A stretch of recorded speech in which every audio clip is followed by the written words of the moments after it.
ce que je vais organiser dans la journée.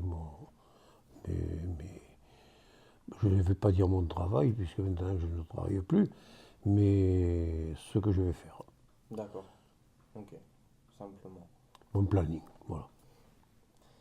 Est-ce qu'on se dit quelle chance j'ai aujourd'hui, un jour de plus? Est-ce qu'on se dit ça? Non, pas en me levant le matin, mais je me dis tous les jours quelle chance que j'ai par rapport au temps que j'ai connu, hein. Oui, ça c'est certain. Je ne le pense pas forcément le matin, hein, voilà. Je pense plutôt en me couchant le soir, hein. Voilà. Ok.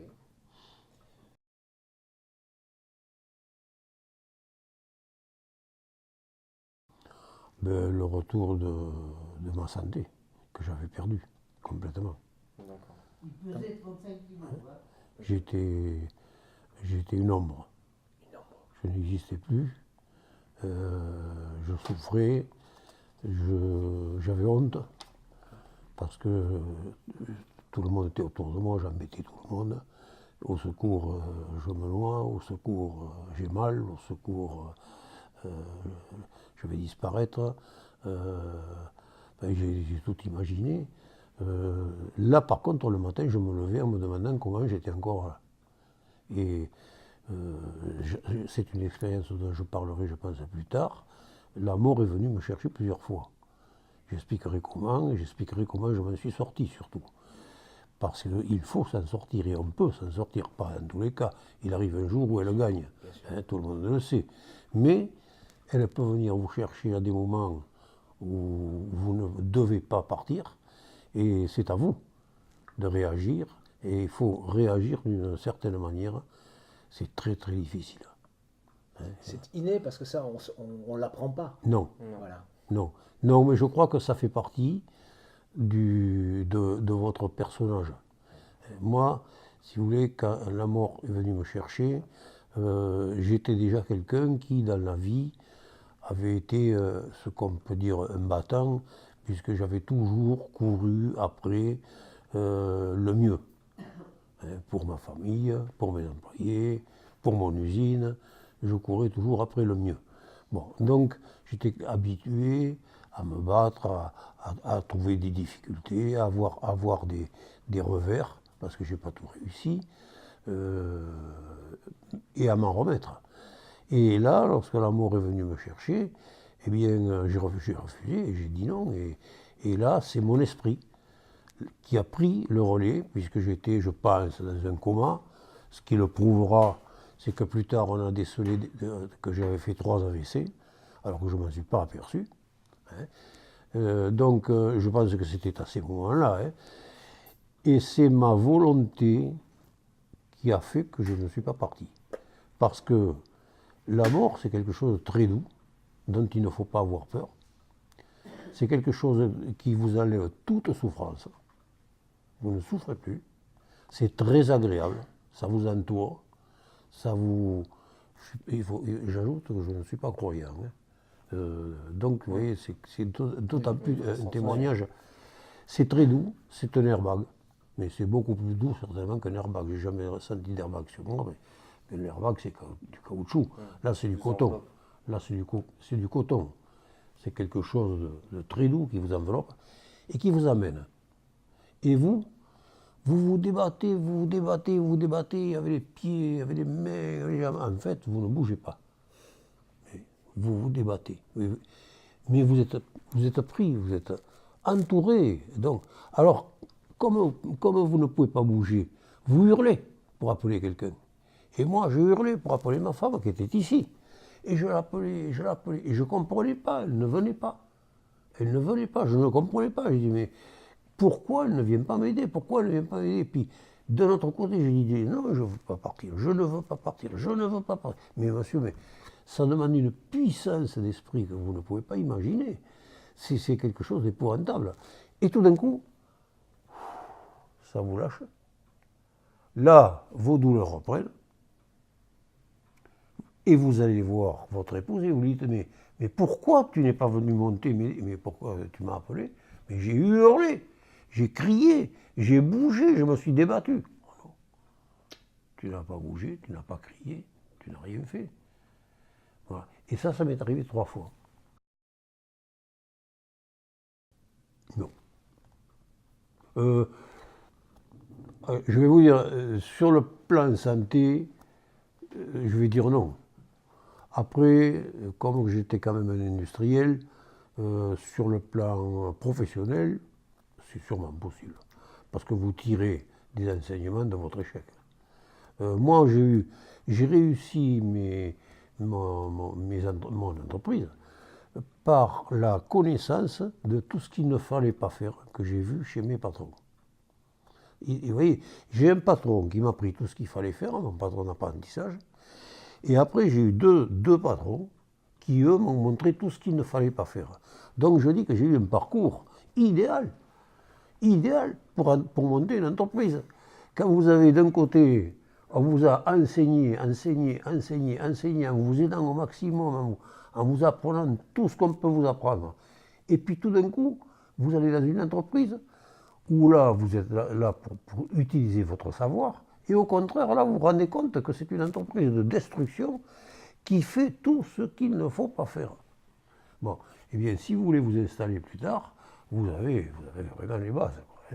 Vous savez d'un côté que vous êtes très fort techniquement, hein, et vous savez de l'autre côté qu'il y a des gens qui font n'importe quoi dans des entreprises, qui confondent le portefeuille de la maison avec celui d'entreprise, qui s'en vont en voyage aux frais de l'entreprise en l'agrévant et en risquant le contrôle fiscal, qui ne manque pas d'arriver bien sûr. Bon, et donc vous savez que tout ça, il ne faut pas le faire. Eh bien c'est idéal. Alors là, vous revenez plus fort. Hein. Vous pouvez avoir une entreprise, vous pouvez avoir un échec parce qu'un client ne vous a pas payé, ou parce que ci, ou parce que là, ou parce que vous avez fait un mauvais choix, vous êtes trompé.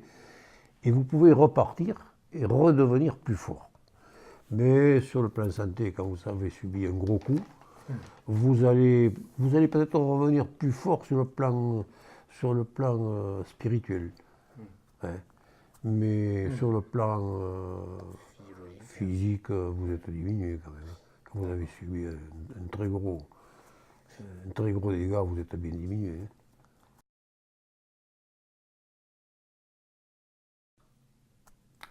Oui, quand je suis sorti d'opération, où j'ai compris, parce que j'avais vaguement entendu que j'en avais pour une semaine, j'ai dit j'arrête tout de suite mes activités. J'ai fait venir mes enfants, je leur ai donné les clés de l'usine, et je leur ai dit maintenant vous êtes les patrons, c'est fini, amenez-moi le notaire, je signe, l'entreprise est à vous, je ne viendrai plus. Et depuis ce jour-là, je ne suis plus allé à l'entreprise. J'y passe comme ça, mais je n'aime pas. Si, la seule chose que j'aime à faire avec eux, c'est quand ils vont acheter une machine, aller l'acheter avec eux, parce que moi, quand j'allais acheter une machine, j'allais m'acheter une nouvelle voiture. Hein. C'était ça pour moi. Hein. Voilà.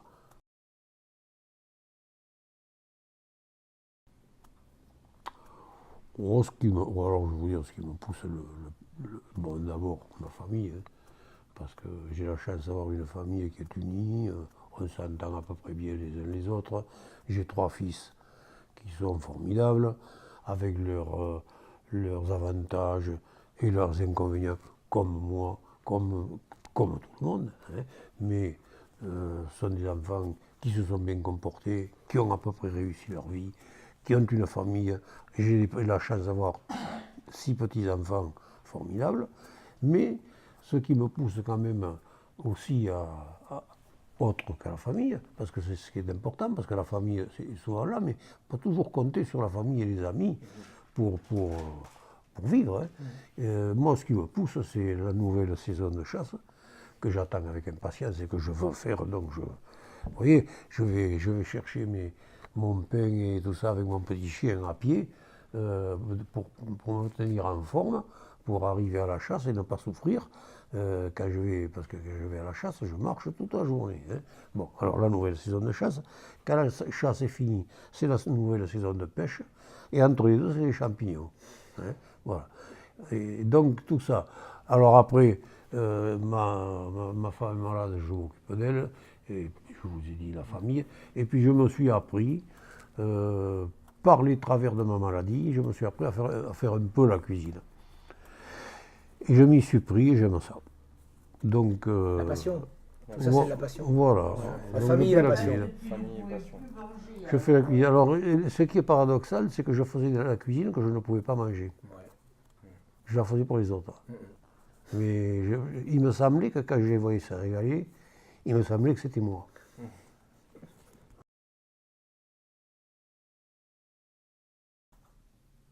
Oh, ben, ce qui me redonne le sourire, c'est de me voir dans la santé où je suis par rapport à ce que j'ai été. J'ai repris des forces, je refais des choses. Alors, ce qui me donne le sourire, c'est, vous savez, c'est tout bête, hein. Hier, j'ai planté un rosier et une autre plante là-bas. J'ai nettoyé 4 ou 5 herbes dans mon jardin. Bon, ben, ça me suffit, hein. Bon, si mes petits-enfants s'arrêtent, viennent me dire bonjour, ça me redonne le sourire. Il y a plein de choses, hein. Plein Le de petit choses. bonheur de la vie. Ouais, oui, et puis il ne faut pas s'attendre à des miracles. À 75 ans, vous savez, je ne vais pas faire le saut périlleux tous les jours, hein.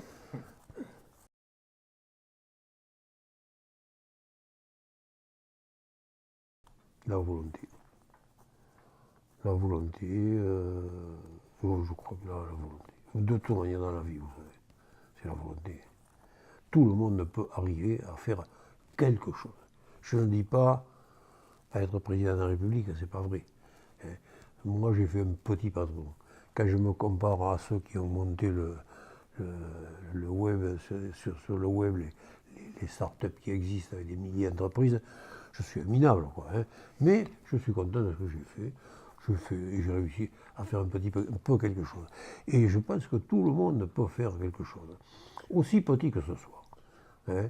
Je pense que dans notre pays, nous avons la chance d'être un pays où, même s'il y a du chômage, on peut le dire, on peut quand même faire quelque chose, hein, parce que demain vous êtes illettré, parce que vos parents ne vous ont pas appris, parce que vos parents ne vous ont pas payé l'école, parce que c'est pas de votre faute, mais vous êtes illettré. Vous allez dans n'importe quel organisme, on va vous aider à apprendre l'orthographe. C'est une question de volonté, hein. Vous allez dire demain je veux savoir lire, à 25 ans, hein, vous allez savoir lire. Vous avez des associations, et là vous allez sur la plateforme, là vous cherchez l'association, et vous avez des associations qui vont vous apprendre à lire, hein. Bon, vous trouvez un job, mais ce job on vous dit, ah oui mais monsieur, il faut apprendre l'anglais. Ah tiens, ce job, ça ne me revient plus, mais je ne connais pas l'anglais. Bon, le job, vous ne l'aurez pas, parce que vous ne connaissez pas l'anglais. Mais vous pouvez, à 25 ans, aller apprendre l'anglais, sans que ça vous coûte une fortune. Simplement par des associations. Et puis, c'est n'importe quoi comme ça, hein. Vous voulez connaître la musique, vous allez dans n'importe quelle association, on va vous apprendre à connaître la musique, à vous apprendre à jouer de l'accordéon. Alors, on a un pays, quoi, quand même, on peut faire beaucoup de choses, hein. Seulement, là où on a tort, c'est que souvent, on n'a pas de moyens et on veut faire, par exemple, alors je vais dire n'importe quoi, mais on va faire de l'aviation, quoi. Pour faire de l'aviation, il faut un avion, et un avion, ben, on ne peut pas le faire sans moyens, hein. Donc, il faut démarrer petit, et alors, par la volonté, on peut arriver un jour à avoir un avion. Ça peut arriver, hein. Il faut avoir envie. Je ne dis pas que c'est facile, mais on peut y arriver.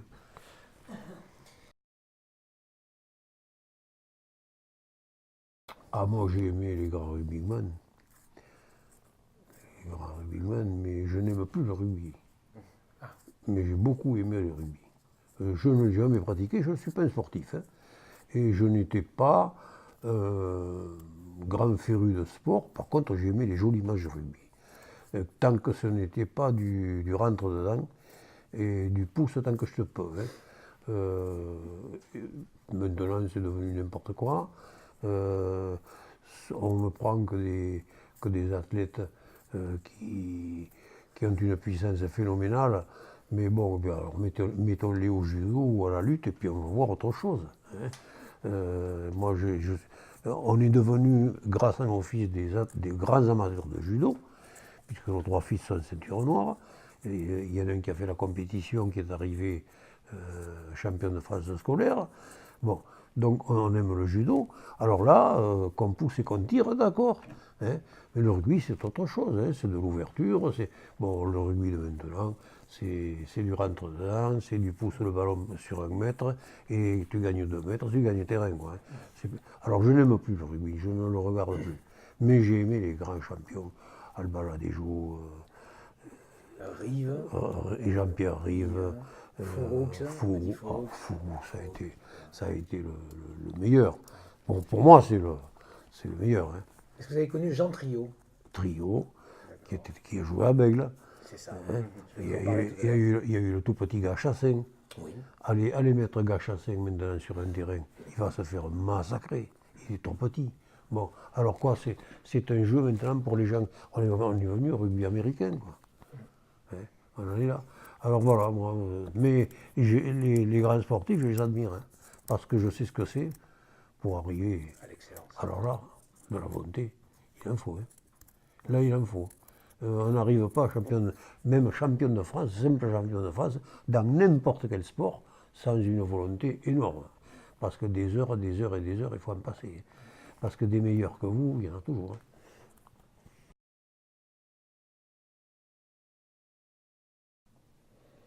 Alors d'abord, je ne veux pas donner des conseils. Parce que je ne veux pas être un conseiller, parce que je n'ai pas la prétention de tout connaître. Je préfère, plutôt que de donner des conseils, je préfère donner mon vécu sur le problème qui touche cette personne-là. Hein. Sur ce que je connais à travers des amis, des voisins, des enfants. Mes conseils, C'est donner votre expérience. Voilà. C'est plutôt. Voilà. Le conseil des sages, en politique, on voit ce que ça donne, personne ne les écoute. Hein. Alors les conseils de la Cour des comptes, on en parle, la France est endettée, on va se noyer, mais tout le monde s'en fout, on continue quand même. Hein. Alors, les conseillers, non, je n'y crois pas.